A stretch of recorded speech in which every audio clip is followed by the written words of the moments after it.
My name is Vasily. I am an inspector, and my duty is to protect and observe nature. It's not easy, but it's an interesting and exciting job. I can wander around the taiga for hours and discover something new every time. My workplace is located in the most deserted corner of Russia, on the Putorana Plateau. Every year, from March to November, I leave the city and disappear into the rocky world of the Table Mountains.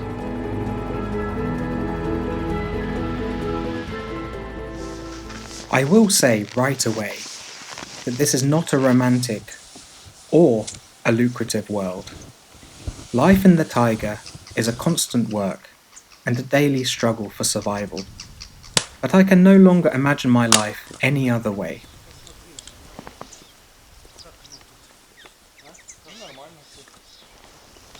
It is not safe to live alone in these places. The nearest village is 200 kilometers away. There are no roads, there will be no quick help. That's why other specialists from the reserve sometimes work with me. The Putorana Reserve cordon, where we live, has a beautiful name, the Northern Iron.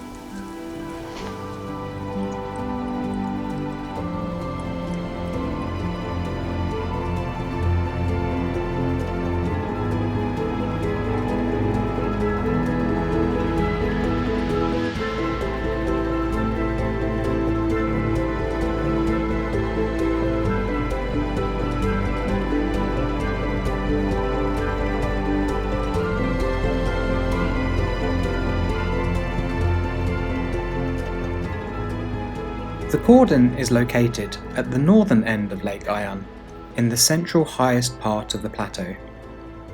This is the heart of the Putorana Plateau.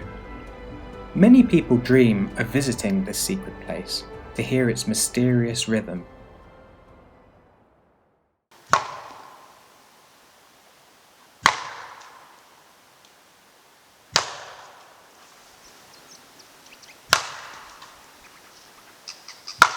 In winter, in these parts of the Arctic Circle, there's almost no one to protect the nature here, and indeed, no one to protect it from, as poachers do not visit these snowy deserts this time of year. Therefore, the cordon opens only at the very beginning of spring. However, even in March here, frosts fall to below 40 degrees, reminding us of the proximity to the Arctic. With the approach of spring, the weather can change dramatically, and frosts are replaced by prolonged, inclement weather. Sometimes, bad weather delays the arrival of inspectors to the cordon, since you can only get there by helicopter. This time, we arrived late. It's already mid-April. Soon the bears are about to wake up, and this is our first headache. In search of food, they can visit the cordon and route it, so I always try to fly in before they wake up. Every day, the sun warms up more and more. As such, the bears are about to wake up.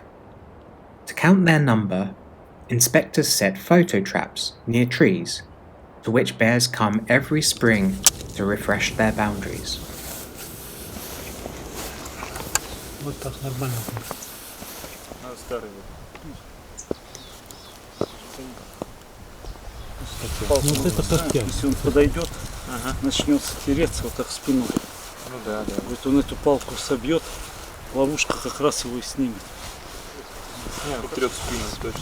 Тут так лапа. After setting traps, inspectors go on treks.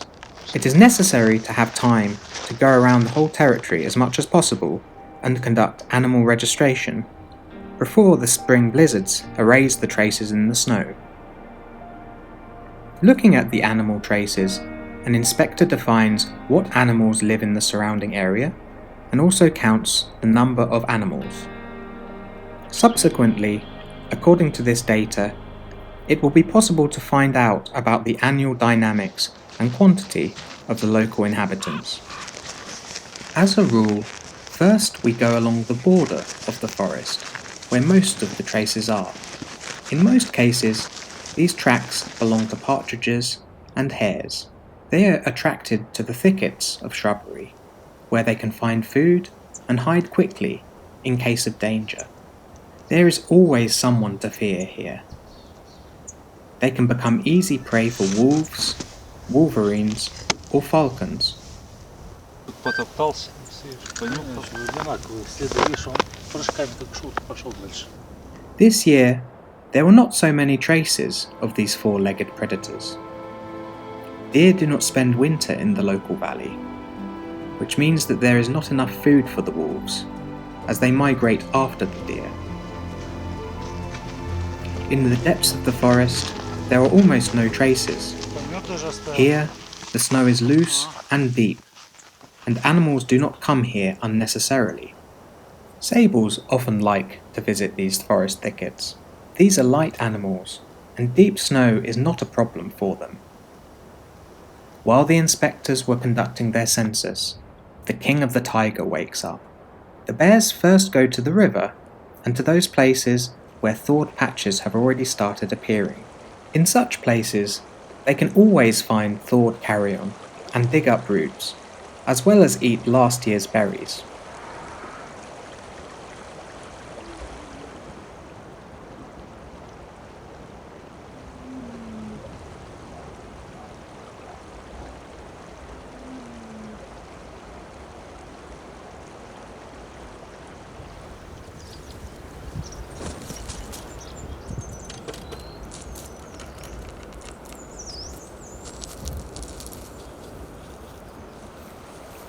One time, I watched as a bear decided to get a taste of fresh venison by chasing a deer.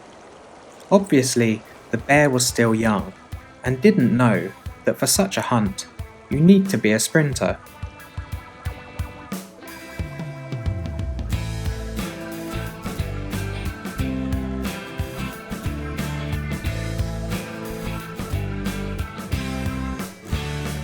Well, with a few more such attempts under his belt, a young clubfoot will become wiser to this. A sure way to find something edible is to tirelessly trample your paws and trek for miles. Watching bears is always interesting, and photo traps help inspectors to observe them. It's time to check them out. The first tree has little space for the clubfoot. He rolls the photo tap up by his side and starts waving his back. Swinging his paws over his head, the bear makes scratches on the tree trunk and marks the boundaries of his territory. The higher the scratches on the tree are, the scarier the owner. Another photo trap has recorded an unsuccessful attempt by a clubfoot to catch up with a deer. Oh, what a failure! Deer run fast. Bears' attempts to catch up with the deer remain fruitless in most cases.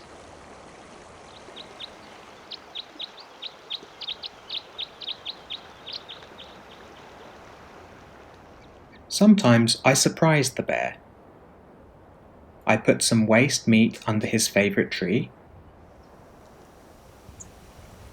If an Arctic fox or a wolverine is not the first to detect my bait, then such a find for a bear becomes a real treat.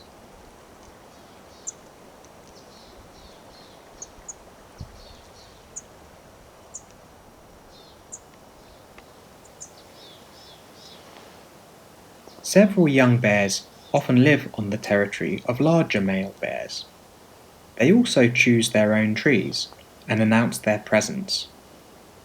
However, these teenage bears never claim trees that belong to the larger bears.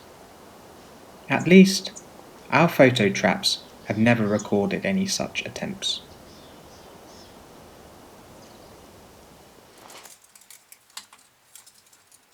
At the beginning of May, the bighorn sheep count begins in the reserve. At this time, we will have to leave our cordon and go to the southern tip of Lake Ayan to work with scientific specialists of the reserve. In order not to miss these important events, we set up an automatic weather station and placed the photo traps on the reindeer migration routes. The southern Ayan cordon. A fuel reserve was made in advance here. The scientists will have to fly around all of the hidden corners of the plateau and find the rarest inhabitant of the Putarana plateau, the snowy sheep, known as the bighorn.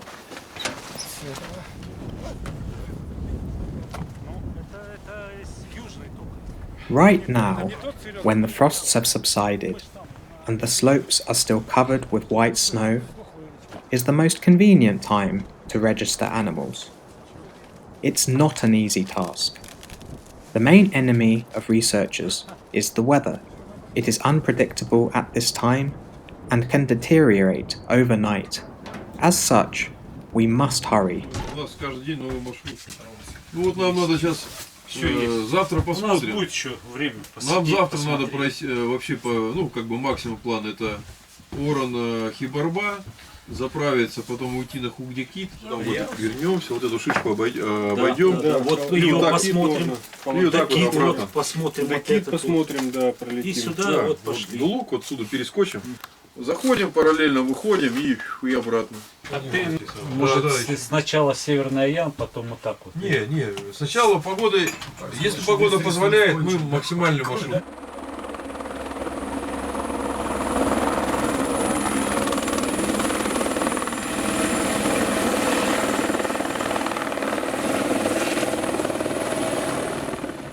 The Putarana subspecies of the bighorn is listed in the Red Book of Russia and is endemic to the plateau. The exact number of these animals is not known, and a full-scale count has never been carried out. The area where bighorn sheep dwell is just too large and hard to access. To date, only their approximate number is known, around 2,000.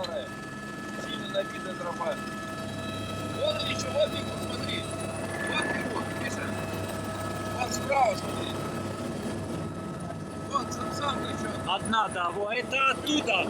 Это она убежала от тех. The weather was cooperating with the scientists, and it took them only 1 week to identify the main habitats of the bighorns and outline the key areas for fieldwork. The next stage is the ground observations that will consolidate the aviation data collected.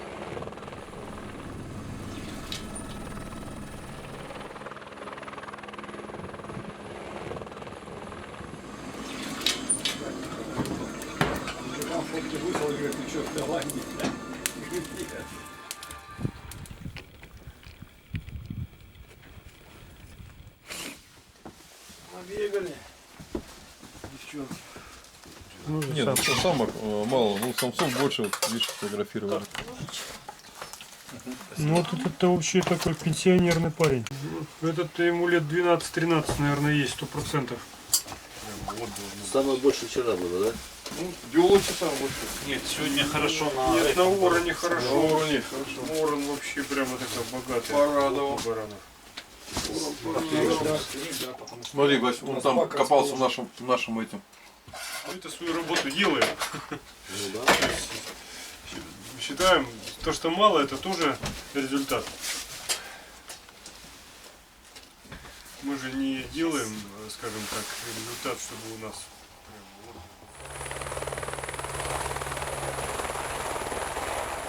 A helicopter transported the inspectors for the ground observations to one of the most beautiful places on the plateau, the valley of the Duluk River. In Soviet times, a scientific base was built here to study the bighorn. Our task is to go around the surrounding mountains, explore the habitats of the bighorn, and count their number and new offspring. We begin our observations with the study of the surrounding slopes and the search for a route to climb the plateau. противоположном склоне от домика за озером Дулук нам сегодня повезло, и мы наблюдаем 4 самок с одним ягненком. Они ходят, пасутся, ягненок периодически подходит к мамке и кормится. Вот, и это редкая такая возможность, когда, не выходя из домика, ты можешь наблюдать за этими чудными животными. The main habitats of the bighorn are rock shelves located above the forest boundary in the pre-summit part of the plateau.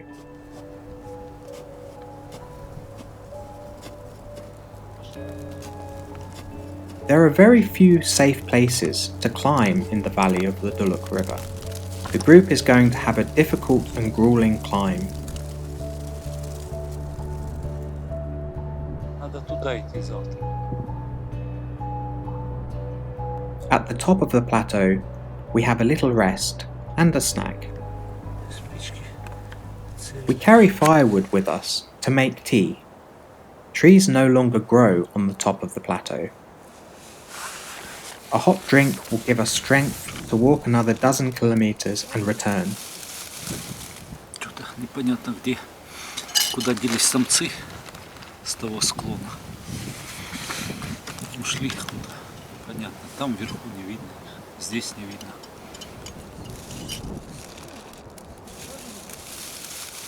Сегодня погода отличная. Мы сидим практически на вершине плато, на левом склоне реки Дулук. Прошли сегодня километров, наверное, 5 по склону в приплотовой части, где как раз живут бараны. Но не встретили ни одного экземпляра. Только их следы жизнедеятельности. Помет на лёжках, вот на таких местах, как я вот сейчас сижу. Вот. И тропочки набитые. Баранов нет. Но ничего. Завтра отправимся дальше исследовать. Найдем. Sometimes a quadcopter is used for animal registration. With this unit, you can observe inaccessible places on the plateau. However, in the spring, the weather is too unstable. Strong winds blow down the slope, and there is great danger of losing this expensive equipment. During this period, the capabilities of the drone are limited, so hiking routes are considered much more reliable. During one of these treks, we saw a lone lamb. He didn't run away, and we didn't immediately understand what had happened. As it turned out, he had injured his leg and could no longer follow his mother. His herd had left him there alone, and though we felt sorry for this little guy, there is nothing one can do about it, as these are nature's laws. The spring work on the bighorn registration is over. The scientists are waiting for summer work and long trips ahead.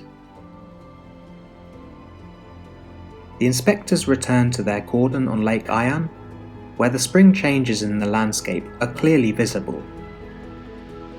Every day the cold mildens, and proof of this is the migratory birds. They actively feed in the shallow waters to gain strength for a further flight northwards. In the inspector's absence, the photo traps they set up have collected quite a lot of data. Only females and young are caught in the lenses of these traps, and they are the first to make their way north. Usually, the first wave of reindeer migration begins in mid-April, in the valleys, on the slopes of the plateau, on the flat-top peaks. Herds of reindeer appear everywhere. They travel from the southern outskirts of the Pudarana Plateau, where they spend the winter, to the expanses of the Taimyr tundra. It is believed that the reindeer are led by an experienced and old female. In fact, this is not the case. The herd can split or change direction at any time, and the leader can be different. In fact, there are no permanent leaders, only a direction. It is invariably the same every year, to the north, to the endless tundra. This footage was shot in 2003, At that time, according to the estimates of some scientists, about 1 million reindeer wandered around Taimyr. Today, migration represents a meagre sight. The reason for this is human greed and recklessness. In recent years, the demand for wild reindeer meat has increased dramatically. The massive and uncontrolled shooting of animals for their meat and the cruel harvesting of antlers and leg skins will inevitably lead the Taimyr population of wild reindeer to the point of no return. If there is no strict control in the coming years, then wild reindeer may disappear, as happened in Canada last century.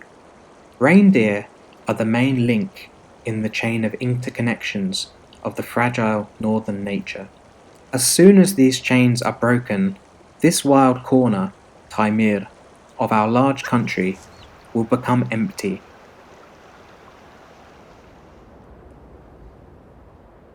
With the beginning of migration in the valleys, the main hunter of the deer are wolves. А вот еще один след от нас недалеко. Где? Getting close to these cautious predators is almost impossible. Therefore, we have to use tricks. A bait was laid in those places where the deer go, and a photo trap was placed nearby. It is hoped that the wolves will come to the bait and they can be seen up close. An eagle and buzzard are the first to appear. These predators can see even a small bone from a great height. Without much fear, they flock to a free meal. You can always determine the hunting places of wolves with the help of these birds. They usually circle for a long time over the place where the carrion lies, waiting for their turn for lunch. And here are the wolves. They walked around but didn't dare to get close. Obviously, they sensed that there was a human there.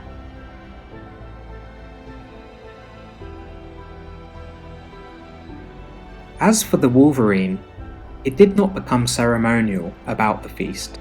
She simply picked out a bigger piece and dragged it to a secluded spot.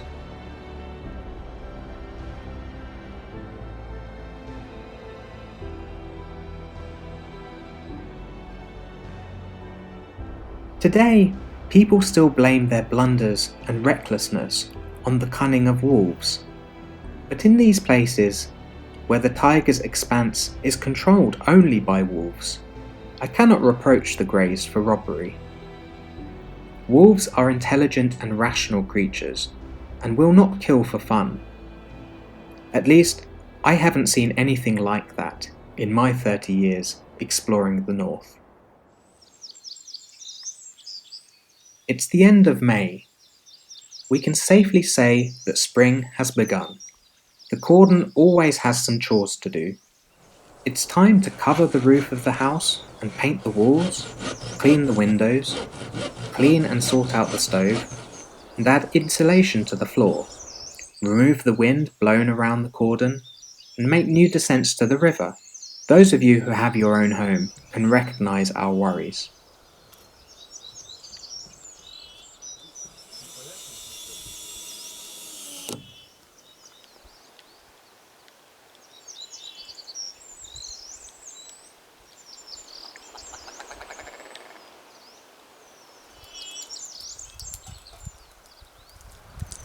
This is time for the soul.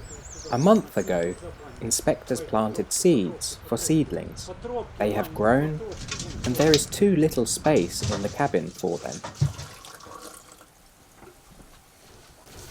I decided to try something, to build a small greenhouse. When you live in isolation from civilization for a long time, you always want something delicious, especially fresh vegetables.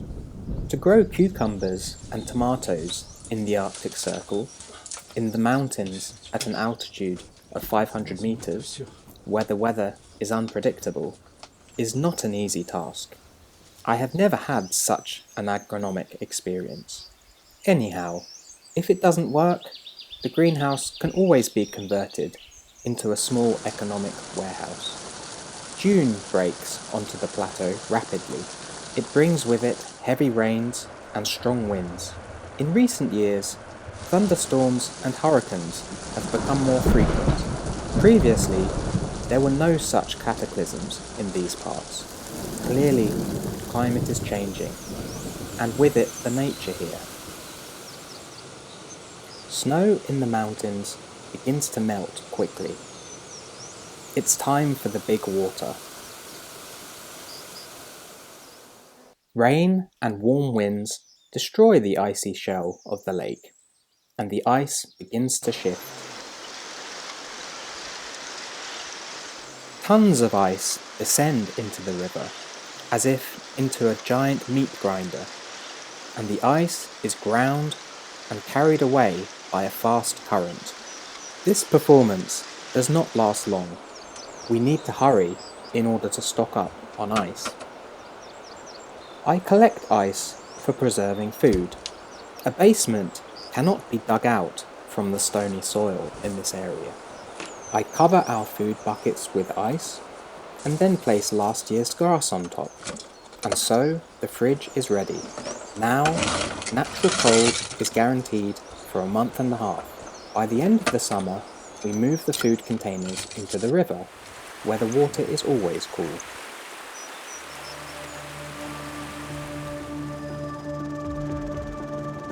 The Putarana Plateau is famous for its waterfalls. There is active thawing in June, and the waterfalls become full-flowing and spectacular. There are a huge number of them on the plateau.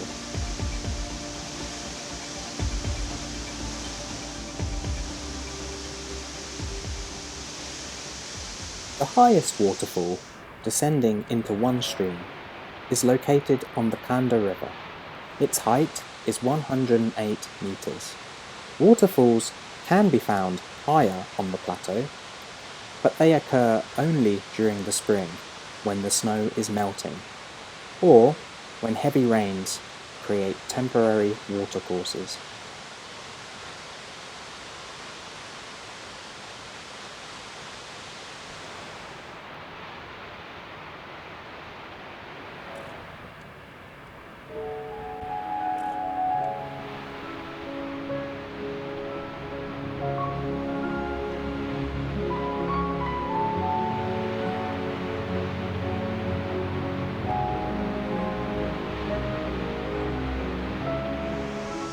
The biggest waterfalls drop into the largest rivers of the plateau. Undoubtedly, these beautiful natural creations are the hallmark of the Putarana Plateau. The occasional rare tourist will seek for them. The plateau waterfalls are a beautiful sight, but unfortunately, most of them are located so far away that only wild animals and birds get to admire them.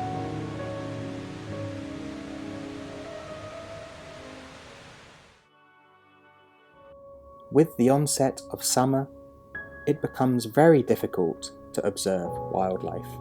Everything is hidden by green foliage. The only way to learn more about the inhabitants of the valley at this time of the year is to use photo traps. Only birds can be seen frequently here during this period. It is not so difficult to find their nests. Some birds will signal their locations themselves. Surprisingly, nature has conspired such that large and powerful birds, such as buzzards, gerfalcons, and eagles, do not seek to protect their nests when in danger.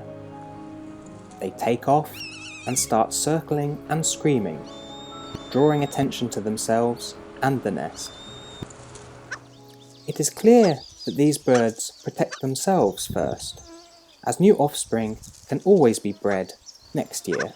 But why then do smaller birds, such as partridges, thrushes, terns, and skuas, fearlessly attack people when defending their nests?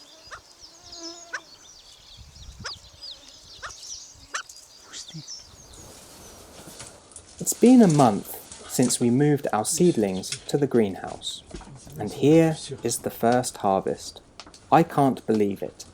It was about 0 that night, and already our vitamin season has begun. Well, a borscht tastes much more delicious with fresh veggies.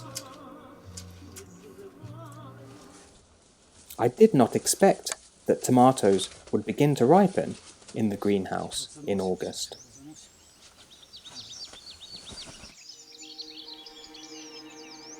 The installed photo traps delivered unexpected shots.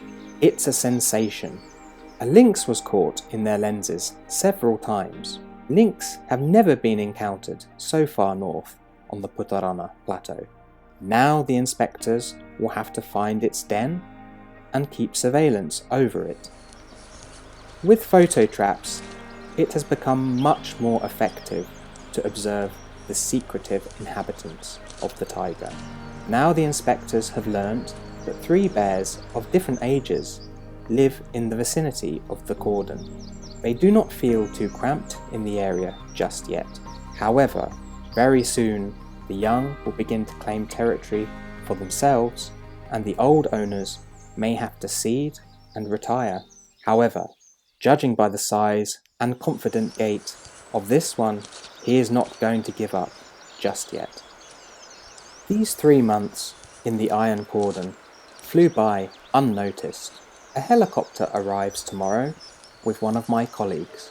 Once again, we're going to have new trips, nature observations, and household work to fulfill. The inspector's work is constant and uninterrupted. There are no days off in the cordon. Thus, summer will pass quickly and autumn will creep up almost without notice, which in turn will soon be replaced by winter, and I will have to leave the cordon for a while. Next year, in the long-awaited spring, I will go once again to the Putarana Plateau, where my favourite job and sweet home await in the North Iron Cordon.